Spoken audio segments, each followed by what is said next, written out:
Ayan. Yan yung gate. Yan yung playground. Yan yung tent. Yan yung bahay, diba? Yan yung bahay ni Madam. This one, kitchen. This one, if we visitor, this one for visitors house. This one, my house.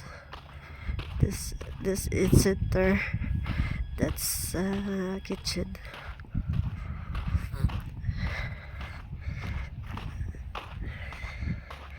So guys, puntahan muna natin yung kitchen.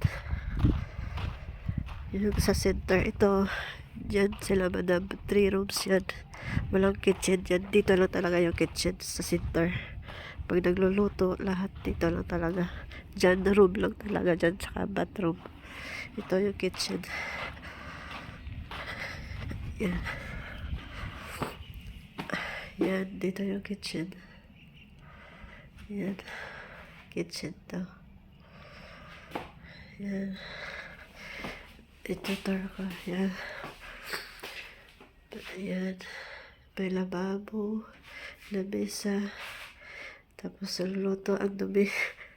Eh, kasi ano lang to, farm lang to.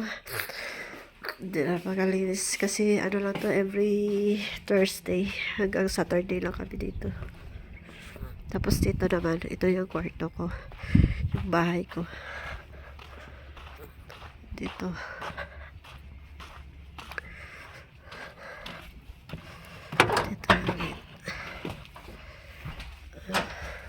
Dito. Dito may ref. Dito nakastock yung freezer.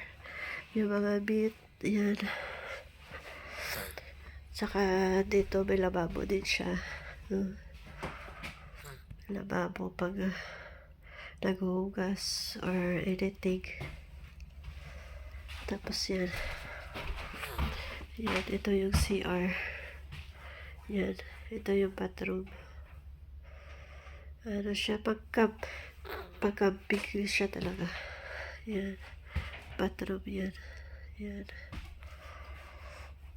Tapos, ito naman guys, yung kwarto ko. Di ba nga lang, kaso hindi pa ako nakalinis. Yan. Ito yung kwarto ko. Ano lang sa, yan. Stuck lang dito pag dito kami. Pag events, malaki lang yung ground niya. Yan. Pag nag-open ang gate, ang layo-layo. Kasi, diba, hindi naman automatic. Kaya minsan tumatakbo ako. Yan.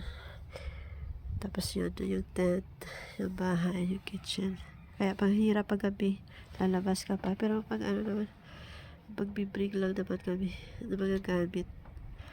Tsaka sinisipuna ko, ang lamig na dito guys. Kasi winter na rin. Tsaka yun, may tubig. Every 2 weeks or 3 weeks, nagpapadeliver ng tubig. Kasi ano to yung nakaano lang, tas tangke lang sila ng tubig. Nasipuna ko ngayon.